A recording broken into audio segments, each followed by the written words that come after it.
In this example, we're going to look at how to make mobile forms easier to use for the end user. This will be based upon standard conventions and using CSS.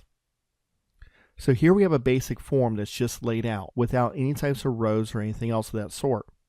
And we're going to want to know how can we make it easier to use. The first thing we need to keep in mind is that while we're using on a desktop, put a rectangular box to mimic the size approximately that you might find for a mobile phone. Now, users of mobile phones have a very small space that they can click on. So we want to do everything we can to make it easy for them to see and make it easy for them to click on. So with that in mind, let's look at some changes that we made.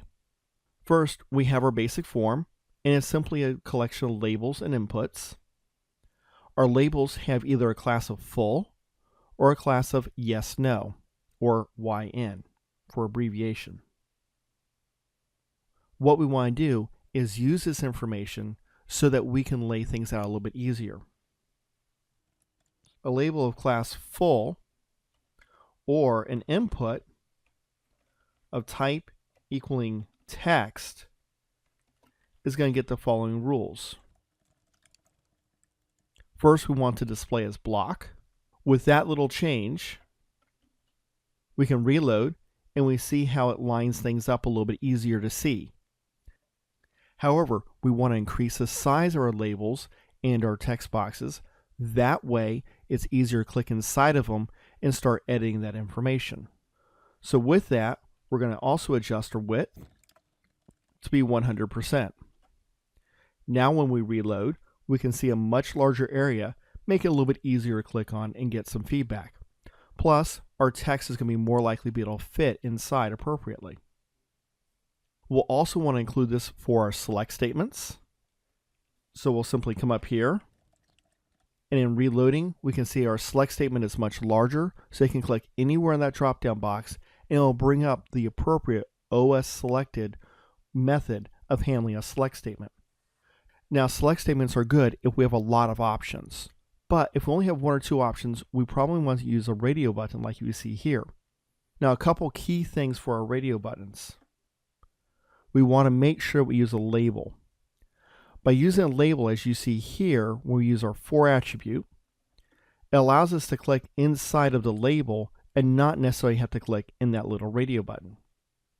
However, our radio buttons are right next to each other, and this could make it hard to click on just the radio button or the correct one, even with the label. Therefore, we're going to make a couple of small changes. For our input of type radio, we're going to put a margin to the right.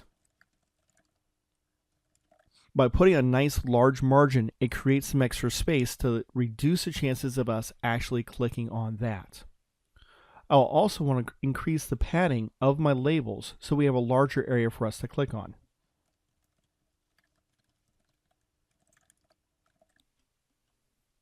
You can see, even with that little amount, we've made a larger area for us to click on and therefore display this to the user. This is some basic techniques that we have. Now, one thing you may still notice, however, is that our spacing in between our elements is very minimal.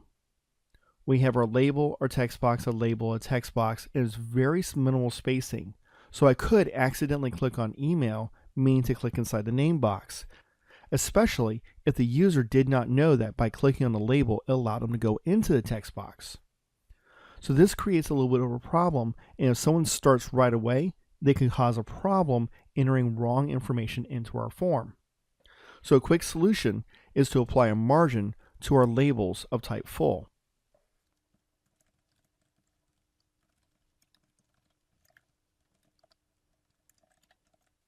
Here, by simply adding a margin of 15 pixels, we create a vertical space.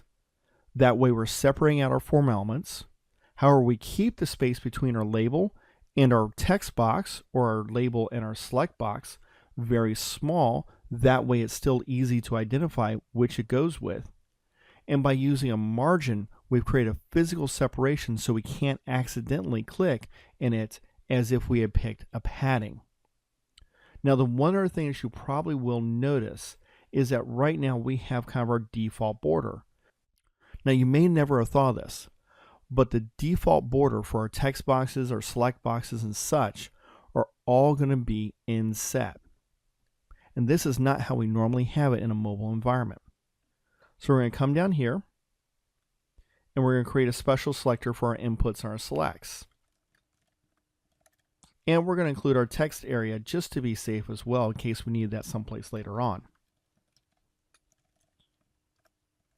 Here we're going to make our border 1 pixel. That way we reserve all of our space for our information and for areas to be able to click on. Make it solid, and we're going to make it fairly dark color. We don't have to necessarily make it black if we don't want to. And this is something we're probably a little bit more accustomed to seeing. However, the other thing you might notice is a lot of times we have some extra padding, that separation between our content and our border. That way we have an area that's a little bit easier to click on, and our text is not necessarily right up against that solid line. Now I can click inside name, and you can see that our text is clearly separated from our box, so it's easy to read. But I can click anywhere inside of my border, and I automatically go to my content, just as I would expect and hope. This makes it easier for the end user to use our form, and this is the key thing that we have going for us. Now our last big thing that we want to include is our submit button. Because it's easy to accidentally click on the wrong button, I recommend 2 things when working with our submit buttons. One, we want to create a little bit of space between our submit button and the rest of our form elements so we don't accidentally submit before we need to. And second, make sure you don't include a reset button, which could wipe out the information that they need.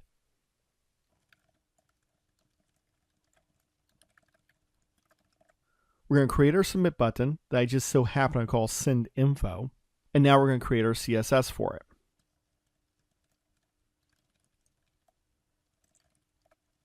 Once again, we want a lot of padding. We want it to be a block and take up 100% of our width just to ensure that we can easily click on it.